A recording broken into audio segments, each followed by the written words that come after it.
Max Caulfield, the girl who could rewind time, is back. Let's thrash, Shaka Bra. But when one of her new friends, Safi Llewellyn Fayyad, is murdered in the grounds of Caledon-University, Max finds that her chaotic power has changed. Now, Max must shift back and forth to reveal the truth of her friend's murder, in an attempt to save Safi before it's too late. Once Max's new power manifests, she can send a pulse out from her fingertips at any time.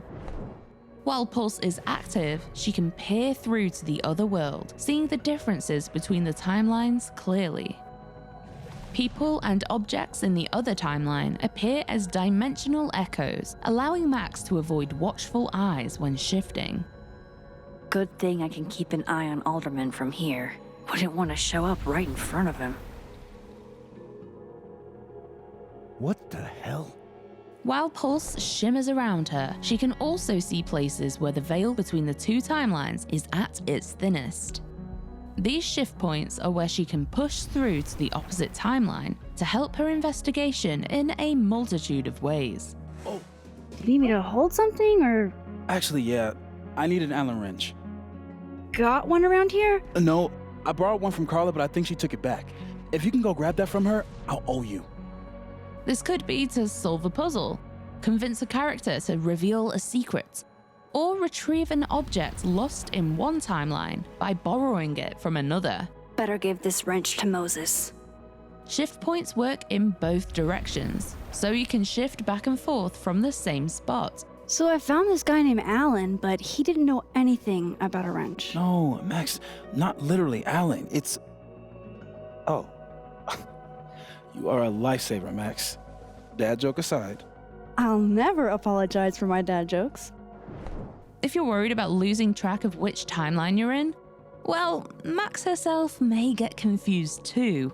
Have you talked to Reggie since yesterday? Reggie? Crap! Wrong Loretta, Max. In the options, you can toggle a UI indicator every time you shift, confirming the reality you've just arrived in, as well as there being visual cues such as cheery Christmas decor in the timeline where Safi is alive. Most importantly to Max's investigation, everyone you meet has an increasingly divergent duplicate in the other timeline. Depending on which timeline you're in, they'll react to Max and her probing questions very differently. A grief-sodden conversation in one timeline may unlock an unexpected heart-to-heart in the other. Grief is hard. The trick is not to let it change your character. Everyone at Caledon is hiding something, and Max is the only one with a viewpoint unique enough to unravel those secrets, and the determination to reach the truth at all costs.